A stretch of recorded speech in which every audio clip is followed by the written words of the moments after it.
Okay, today we're going to save tomato seeds for next year. And it's simple to do, but there's a few little tricks that just make it work better. And so this is if you've grown tomatoes, you're successful, you want to do it again next year, you can do it, you can take your own seeds and do it again the next year with the the varieties you liked. Yeah, if you're growing hybrids, saving the seed is not a terribly good idea because you don't know what you'll get. Some of them, it's not too bad, but some of them it is. But if it's an open pollinated or heirloom variety, uh, it's very safe. They don't cross pollinate easily, so you don't have to worry about them getting contaminated with other genetics. And coming out as a different tomato than you thought you had Yeah, planted. and they're highly self-pollinated. So tomatoes are one of the easiest things to save. So all you do is you get a ripe tomato, um, and as everyone knows, tomatoes have these cavities in them that are full of seeds,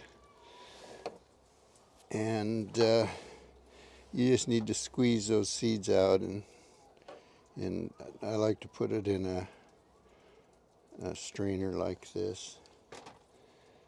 We're out in the garden today. This is our vegetable washing station that's in the garden, which And it's great because it has the sink. We have a place for garbage. yeah, this actually I bought this years ago at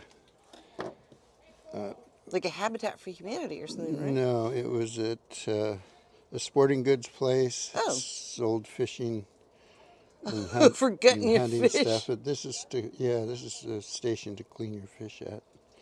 Keep your wife happy instead of doing it in the kitchen.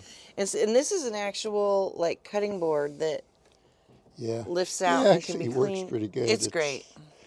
Because like I might be in here with a carrot, and I'm gonna want to cut those, the green. I don't know what the tops. carrot flower, the tops off.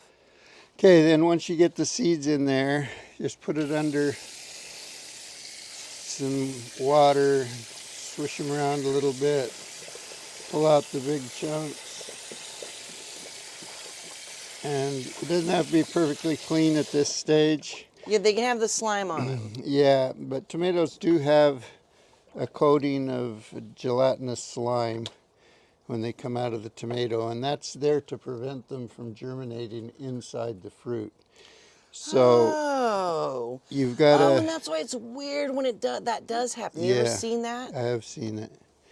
So then you just put them in a jar.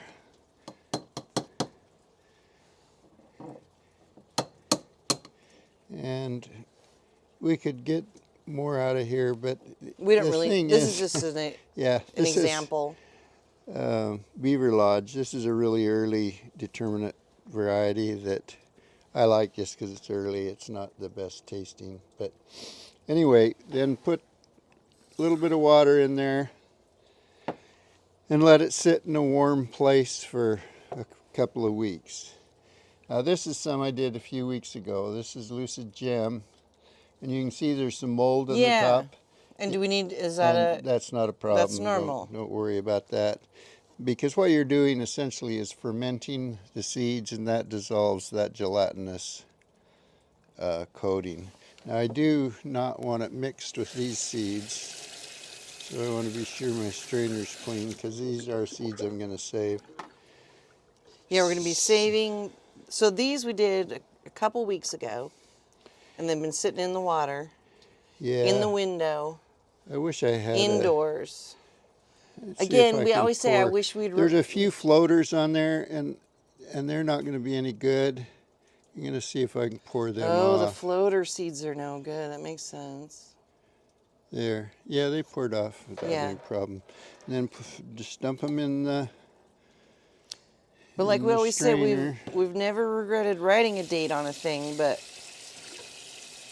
we always regret when we forget to do it. So yeah, these were done a couple weeks ago. They sat in the window. Now, you probably can't see this on the camera, but the gelatinous coating is pretty much missing on these now. I do think it shows a little, I think, compared to the earlier. So, so at this stage, then you just need to dry them And once they're completely dry, you can store them and plant them next spring. Now, the best way I found to dry them is on a paper towel.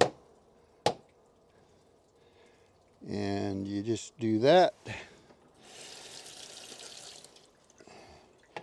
Spread them out a little bit. And they will sometimes kind of stick together when they get dry. But You can just take your fingers, yeah, right? you can just take your fingers and kind of rub that off. So And you get then 'em- I use a piece of tape to put the name on there. yeah. But you could even stick a label in there and then use that same label to stick it on here and then you use that Could to. potentially, if it was like maybe painter's tape, pull that tape off the jar and put it on the paper towel. Oh, that's true. I wonder if that'll work. Let's try it. There we go. That's nice. Oh, yeah. Okay, so we get them on that paper towel, and then what's next, though? That's it. We're going to put them in a warm, dry place Well, warm, dry place. for That's what's a next. week to dry out, and then we'll package them up and plant them in. And then, yeah, February. once they've been in a warm, dry place and completely dried out, we'll put them in like a paper bag, labeled, and then next spring when we're ready, tomatoes. Yep. All right. Okay. That's tomato seed saving. October 30th, 2025, tomato seeds.